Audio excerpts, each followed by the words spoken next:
Tama po ba na pwedeng gamitin ang earmark revenues ng national government wherever it pleases? Yun ang practice po ng natin. But let me explain. Madam Speaker, yung tanong ko po, hindi kung practice siya or hindi. Tama po ba na ginagamit natin ang earmark revenues for other things other than specified in the law?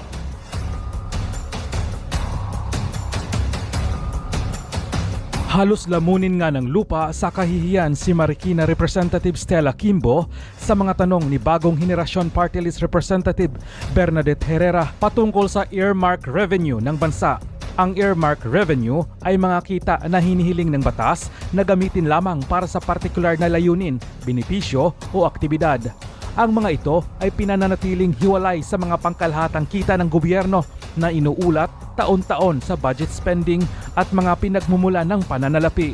Subalit, natuklasan ni Herrera na ginamit ang 728 billion earmark revenue sa ibang bagay na hindi saklaw ng batas. Ibig sabihin ay ginamit ito ng mga buhayang politiko sa pansariling interest. Kasama nga kaya si Stella Kimbo sa mga naglustay ng national budget, kaya naman ito walang kaabog-abog na nakabili ng mamahaling gamit at alahas na nagkakahalaga ng milyon-milyong peso. Tila tinamaan ng matinding karma itong si Kimbo matapos gipitin ang OVP budget ni Sara Duterte mula sa 2 bilyon ay nagiging 733 million pesos na lamang at inilipat sa DSWD at Department of Health ang tinapyas na 1.2 billion peso na kilala ding pugad ng korupsyon. Komento pa nga ng ilang dismayadong netizens, maraming salamat at may mga katulad pa ni Congresswoman Herrera na may tunay na malasakit sa kaban ng bayan. Hoy ikaw Kimbo, sumagot ka ng maayos. Huwag mo na kaming lukuhin. Malinaw ang tanong. Pautal-utal ka pa. Halatang may tinatago kang kasamaan. Ilabas mo ang pera ng bayan. Halatang hindi matino ang paghawak sa pera natin. Dinadaan sa tawa ni Kimbo kasi di niya maipagtanggol. Kaya iba yung tama ang ginagawa. Kahit anong tanong, masasagot mo. Hirap kasi nga marami pang nananakaw. Buti naman may mga kumikibo na sa Congress. Sila ang mababalikan dyan. Dapat pinaglalaban nila.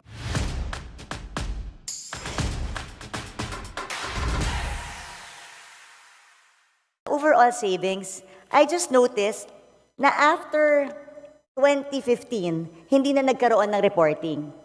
Then bumalik siya noong 2020 and 2021. Then afterwards, no more reporting again as to the overall savings of each department.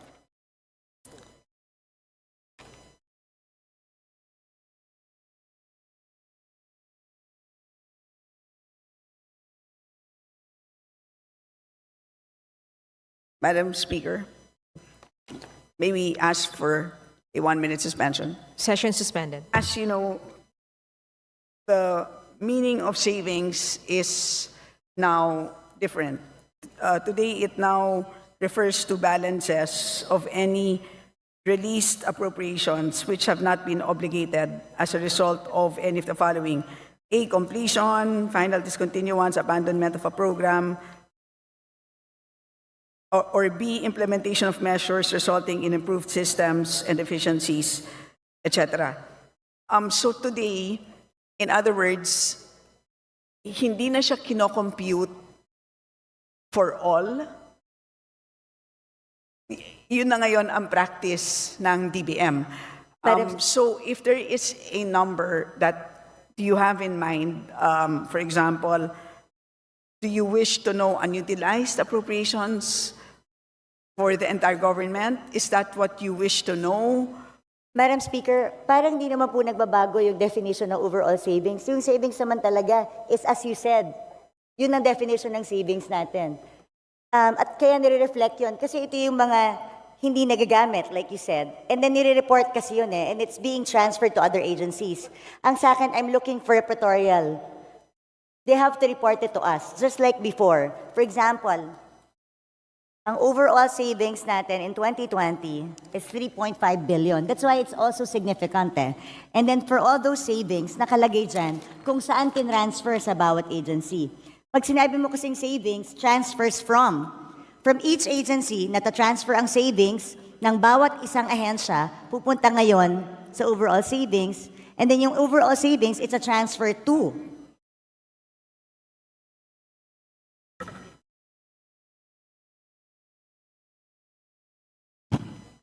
Madam Speaker, it can be provided, but they don't have the figures now.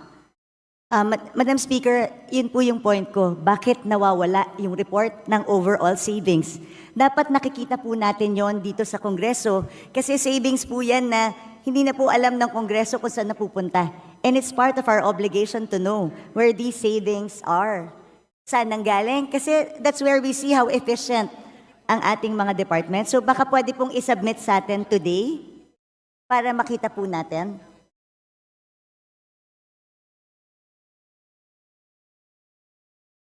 Ang pagkakaiba, Madam Speaker, today is that the agencies themselves use their own savings. So, they can modify on their own. So, hindi katulad dati na nililipat sa ibang ahensya. And does So, this mean hindi siya nire-report sa... No, pero, yes. So, but as a result of that change in practice, kaya nagkaroon din sila ng ibang pagre-report. But tama po yung observation ninyo. And I think that is a very important point. Hindi naman dahil nag-iba ng practice ay nawalan na sila ng responsibilidad na mag-report. So, because of that, they will submit the report on savings. They will provide the report as okay, but henceforth they will include it in the BSF moving forward. But you will submit within the week to the Committee on Appropriations, and we will copy furnish all members. Yes, please, Madam Speaker, kasi napaka-importante po na alam natin how efficiently they're using. Napakadaling mag-declare ng savings kung bibigyan natin ng blanket authority ang departments to use the savings and use it whenever they want or augment something without passing through Congress. E di, i-bloat na lang palagi yung bidding, yung ABC. Tapos magdadive.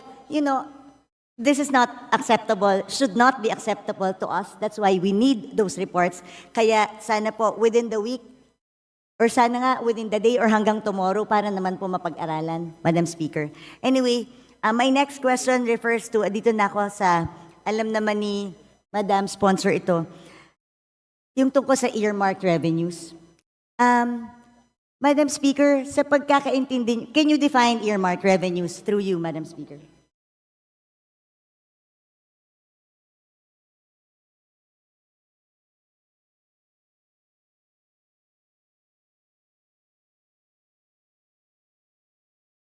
Earmarked revenues, Madam Speaker, are identified revenues required by law to be used for designated activities, benefits, or purposes which can be either classified as use of income or special account in the general fund or SAGF. Nung pong nag-interpolate tayo, sinabi po sa akin that the cash isn't available because the cash is being used. Madam Speaker, Madam Sponsor, tama po ba na pwedeng gamitin ang earmarked revenues ng national government wherever it pleases? Yun ang practice po ng natin. But let me explain. Madam Speaker, yung tanong ko po, hindi kung practice siya or hindi. Tama po ba na ginagamit natin ang earmarked revenues for other things other than specified in the law?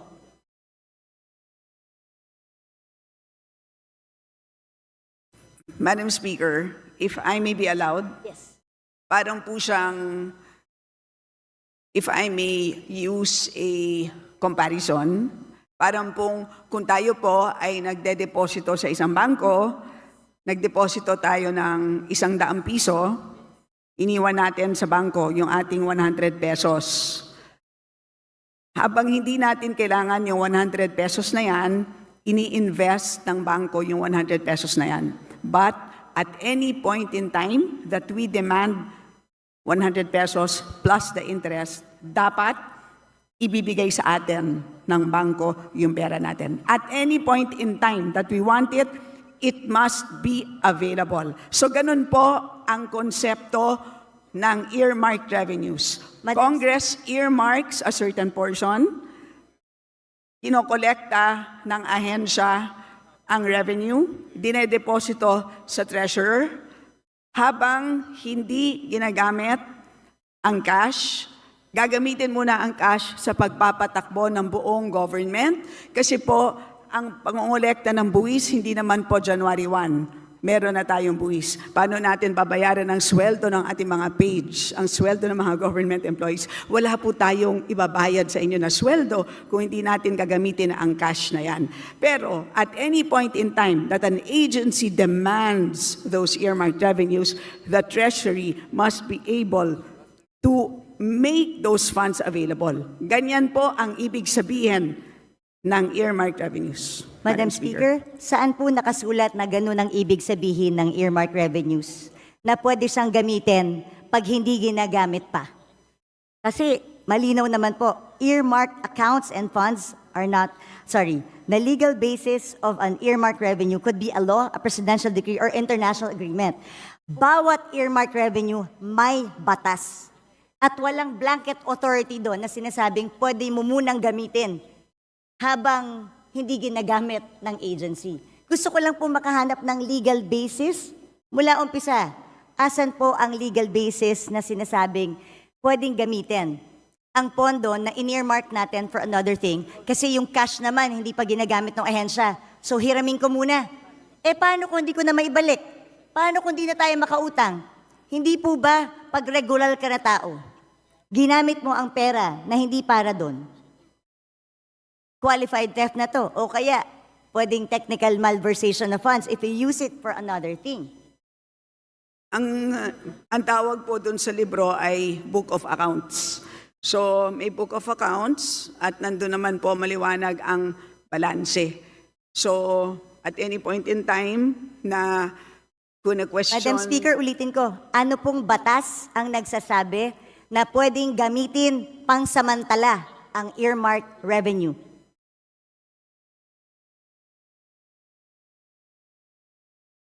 So, hindi po ginagamit ang revenue. Maliwanag po yun. Yung pera, Madam Speaker. Saan po sinasabing batas na yung cash na nakolekta ng isang collecting agency para sa isang bagay na naka-earmark? Kaya po tayo nagpasa ng batas sa Kongreso. Gusto ko itong SUF para lamang sa free wifi. O meron na siyang 24 billion na cash na nakadeposito. Pero sabi nga, yung cash na to nawawala na kasi ginagamit siya habang hindi pa ginagamit ng free wifi. Hindi ko po talaga masettle sa utak ko kung paano pwedeng, kung ano, yun lang naman tinatanong ko, ano po bang batas ang nagsasabi? Yung cash na para sa free wifi, pwede munang hiramin ng national government para gastusin sa ibang bagay nang hindi nagpapaalam sa tamang or walang proper documentation. Madam Speaker, una sa lahat, napag-usapan na natin ito at maliwanag naman na at any point in time na kailangan na ng DICT ng additional funds para sa free wifi, they may request. Madam Speaker. Maliwanag po yun at katulad din doon Madam sa Speaker. fire trucks. So lahat po yun ay pwede. So yun ang sistema po ng paggamit ng accounts sa special accounts in the general fund. Ganun po ang sistema. Pero kung meron pong legal question ang ating kagalang-galang na B.H. Herrera, nandito naman po ang DOJ, Judiciary, pwede po siyang magtanong ng legal opinion, ng opinion mula sa DOJ because that is really beyond us. Hindi po ako hindi po kami makakapagbigay ng isang legal opinion. Yun ay pwedeng hingin sa DOJ, Madam Speaker. Madam Speaker, Your Honor. we are the power of the purse here. Tayo po ang nagpasa ng batas. Yung pera na in-earmark natin, mahirap po na ginagamit, tapos pag kailangan na, sasabihin mo, pag kailangan na, nandyan. Paano kung wala? Hindi ba ganun yung mga estafa cases? Hindi ba ganun yung mga pyramiding scams? Na pagka umutang ka ng pera, for such a, di ba, tapos biglang pag kailangan na, hindi mo na makuha. Pwede mo i-demanda yung taong yun. Ang sinasabi mo kasi, at any given time, ang defense mo is at any given time, pwedeng hingin ng free wifi yung budget. Eh, paano kung walang pera ang gobyerno? Sa akin, hindi yung it's readily available. That's not the point. Ang punto dito, pwede bang gamitin para sa ibang bagay ang cash na inalat ng Kongreso para sa isang particular na bagay? Hindi po excuse yung sasabihin natin, available naman pag gusto ng ahensya eh. Anong difference ito dun sa DAP? Well, ang tawag po dito, Madam Speaker, ang tawag po dito ay cash management by the national government, and this is under Executive Order number 449. Yan po ang mandato ng ating National Treasury. So, kung meron pong legal question na gustong pang talakayin ang ating kagalang-galang na B.H. Herrera, ay pwede naman niyang itanong sa Supreme Court kung gusto niyang talakayin pa ito. But as far as we are concerned, at any point in time na hihingin ng ahensya ang earmarked revenues na yan, dahil maliwanag po, mas maliwanag pa sa alas 8 ng umaga ang balanse nila, ay demandable po yan. Madam Speaker, hindi nga po maliwanag sa tirik ng araw yung balanse. Alam mo yun. Hindi maliwanag kung magkano ang balanse ng mga earmarked revenues dahil natatraffic sa Bureau of Treasury. You and I both know that. Natatraffic ang kanilang balanse sa Bureau of Treasury because nagagamit ang pera tapos naghihintay ngayon ng balancing or reconciliation. Madam Speaker, this is not a legal question. It is also a management of cash question. Dahil at the end of the day, nangungutang nga tayo dahil kulang yung pera natin eh. So paano kung biglang may magandang programa ang isang departamento? Can we assure them that there's cash? So bigla tayong we earmark this certain, ini-earmark natin ito sa bawat use niya. Kasi gusto nating i-make sure that the money is there at lagi siyang pwedeng gamitin. Tandaan natin, if yung humihiram ng pera ang may control kung anong ibibigay niya, then magdadamot ako ngayon sa pagbibigay kasi ginagamit ko eh. So they have the control eh. If you have the control, diba? Kunwari ikaw ang may control ng pera, kung ano ang pwede mong gamitin at hindi. Tapos may humihinging ahensya sa'yo. Kung ginagamit mo yung pera, hindi ka magiging generous sa ahensya ibigay kahit mayroon silang tamang programa. Kasi you're making use of the cash available. Maganda lahat yan, Madam Speaker. But again, ang end balance halimbawa as of June 30, 728.785 billion pesos. So malaking amount of funds. Isipin na lang po natin kung lahat po ito ay binagsak natin ngayon, lahat sa mga ahensya, sa totoo lang po, mabibilaukan silang lahat. Hindi nila kayang ma-absorb lahat ito. So may ganun din na problema. So that is actually part of the mandate of our National Treasury, part of the mandate of the DBM. Kailangan nilang i-manage yan. So they cannot just flood all of these agencies with cash. So yun po, that's how we understand the cash management mandate of these agencies, Madam Speaker. Madam Speaker, cash management does not mean gagastusin mo yung pera pag hindi ginagamit. There's a difference, Madam Speaker. I never said na i-flood natin ng agencies. I'm just simply saying you cannot use the money that's particularly earmarked for a certain project na sinaad natin sa batas. Pero again, I did not say na i-flood natin sila. But I'm saying, tama po ba na ginagamit natin yung pera na sinet aside ng isang batas na hindi pwedeng gamitin? Malinaw po ang batas. Bawat section, andito po yan, makapal po yan eh. Ilan ang earmarked revenues natin? Nakaspecify doon, nandun lang siya pwedeng gamitin. so Very again, specific. Alam ko po yung sinasabi niyong one fund concept.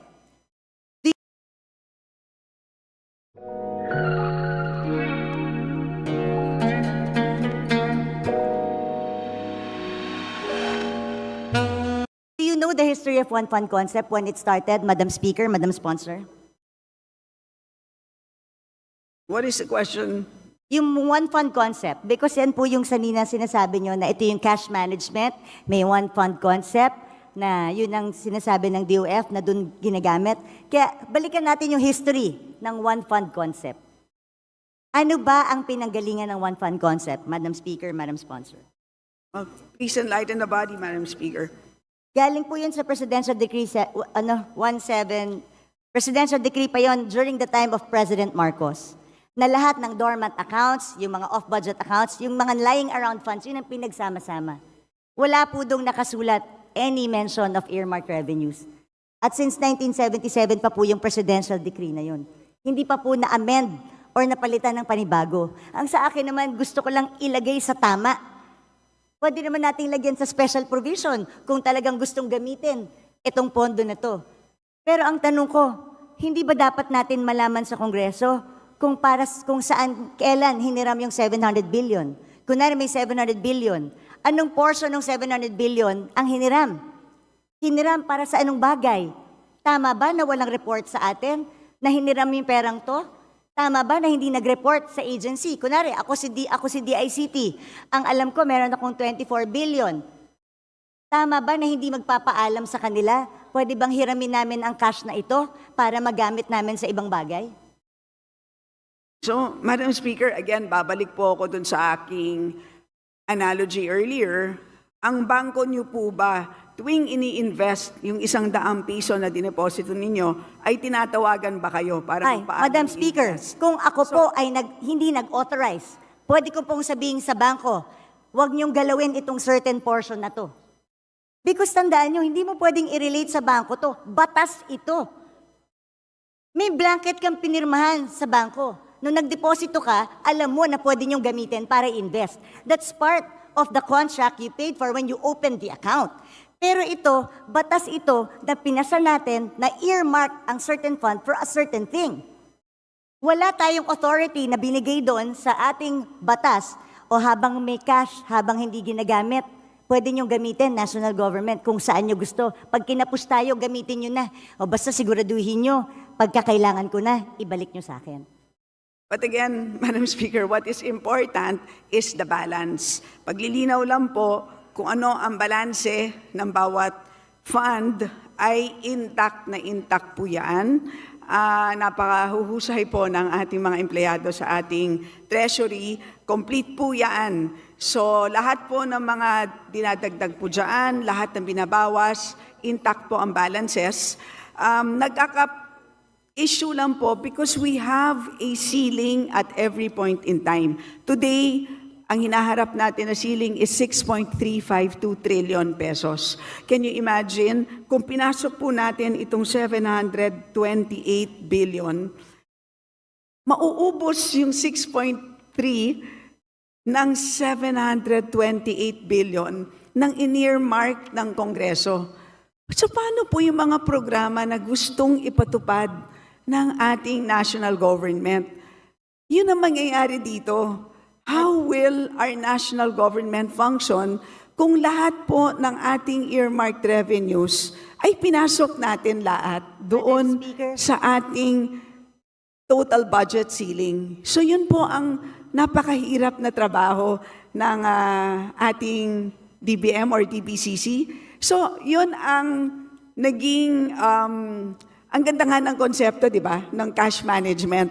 So, that's what it is. So, in other words, when you deposit money sa bangko, yung the exact 100 pesos, serial number 0001, hindi naman yun yung the exact bill na isasoli sa'yo once you make a withdrawal.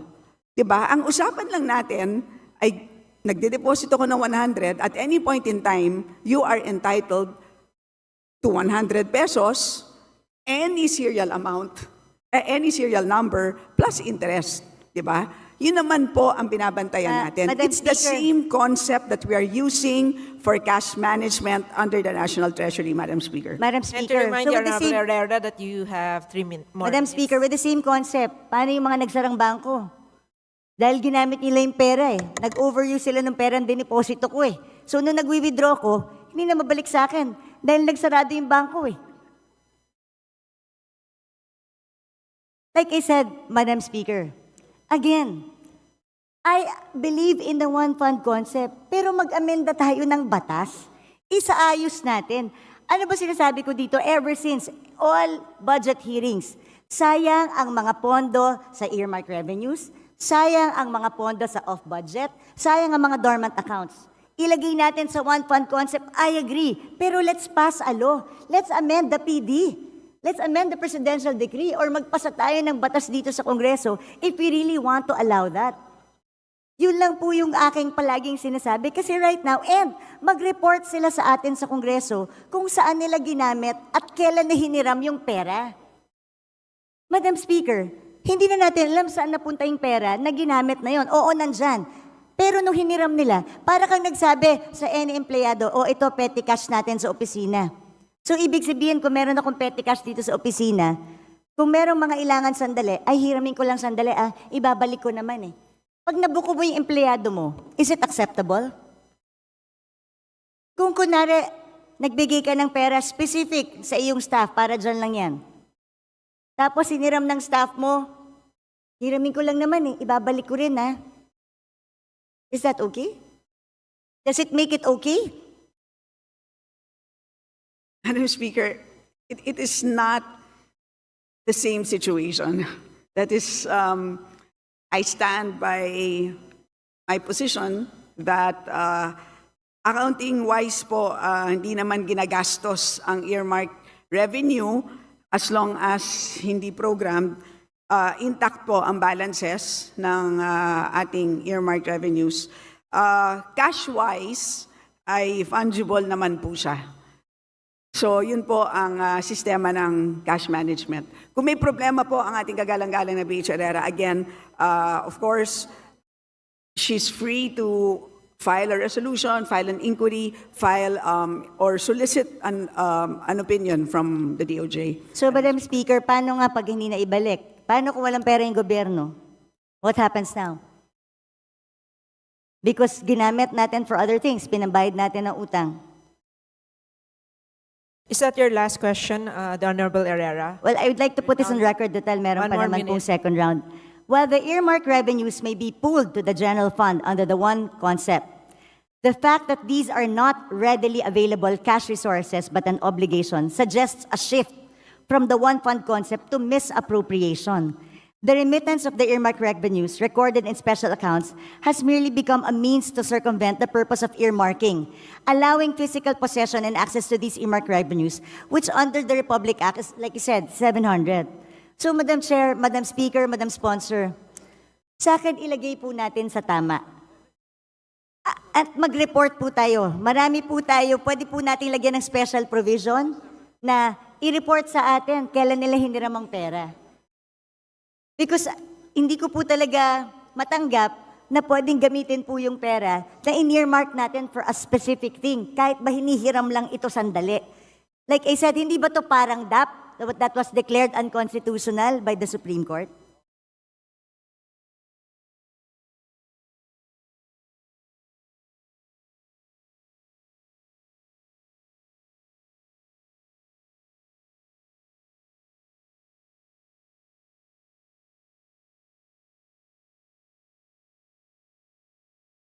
To the Honorable Stella, your final statement to the last queries of the Honorable Herrera. Yes, Madam Speaker, thank you for sharing your thoughts on the matter.